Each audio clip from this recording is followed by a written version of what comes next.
This is Lesson 4, Build the Database. Exercise 4D, Prepare the city and county data. In this exercise, we'll copy the city poly and county layers into our Ready Data geodatabase while purging them of some features and attributes we don't need. There are 4 objectives in this exercise. First, we'll select features we want to keep.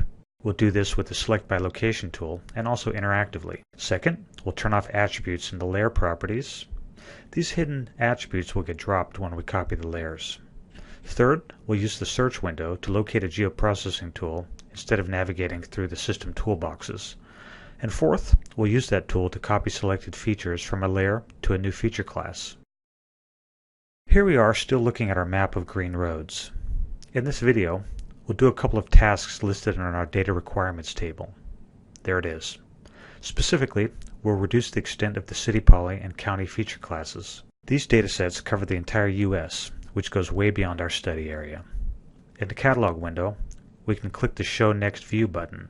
That splits the window into 2 panes. From this bottom pane, we can add multiple layers to the map at once. Click City Poly, hold down the Control key, click County, and drag them onto the map. Resymbolize them if you want to. It's not really necessary because we're just geoprocessing them. Remove the Major Roads layer, which is sort of in our way. Turn off City Poly because we'll work with counties first. Let's label the counties so we know what we're working with. Unpin the catalog window and center LA County in the map. Now click the Select Features tool and click on LA County to select it. Remember that the counties and cities aren't part of the analysis. We need them just for the final map. That map might not show anything beyond LA County, but we don't know for sure. So we'll select the counties adjacent to LA County, and that gives us some margin to work with. From the selection menu, choose Select by Location. We want to select counties, so that's the target layer. And we want to keep our selected county, so we'll change this method to Add to Selection. Our source layer is also county, and our selection method is Touch the Boundary. Essentially, we're telling ArcMap to select counties that touch the already selected county, namely LA County. Click OK, and the counties are selected on the map. We'll simplify our dataset pretty radically by keeping these 5 and getting rid of the other 3,000 or so. Open the attribute table and scroll across. Not only do we have a lot of counties, we also have a lot of attributes, and we don't need them. We just need to show the counties on the map. Except for maybe the name, these attributes aren't doing anything for us. Close the table and open the layer properties.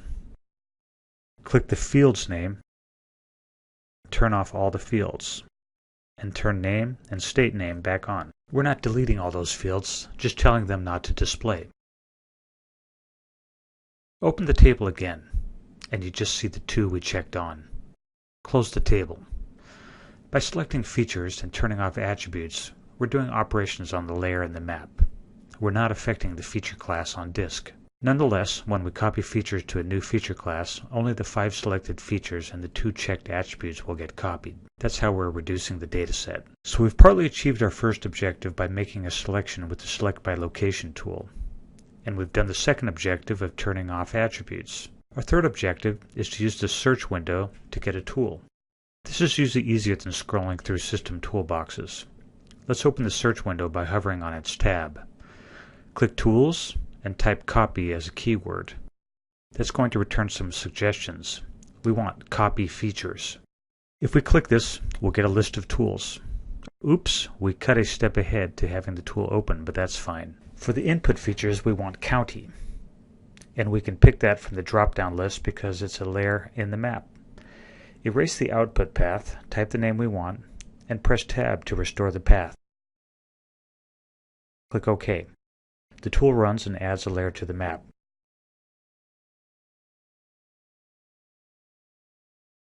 In the catalog window, we see the new feature class in Ready Data. It's been projected thanks to our environment settings. And it only has the name and state name attributes plus the ones that ArcMap creates automatically. And that was our 4th objective, to copy selected features to a new feature class. But we still have to go through these same steps for the city poly layer. Close the feature class properties and remove the old county layer from the map. Now we'll turn on city poly and move it to the top of the table of contents. and make it the only selectable layer so we don't accidentally mess around with our new counties layer.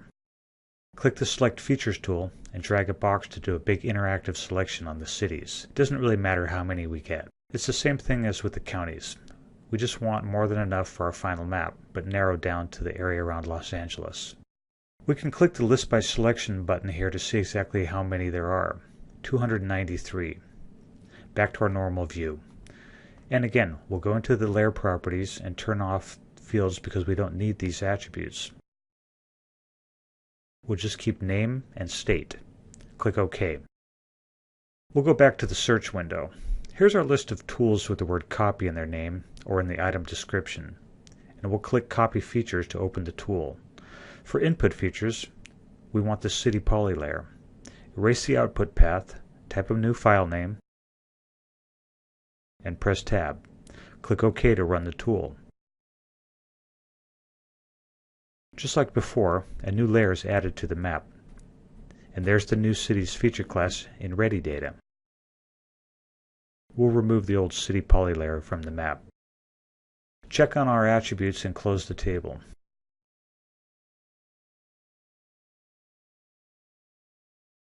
Save the map in our Maps and More folder.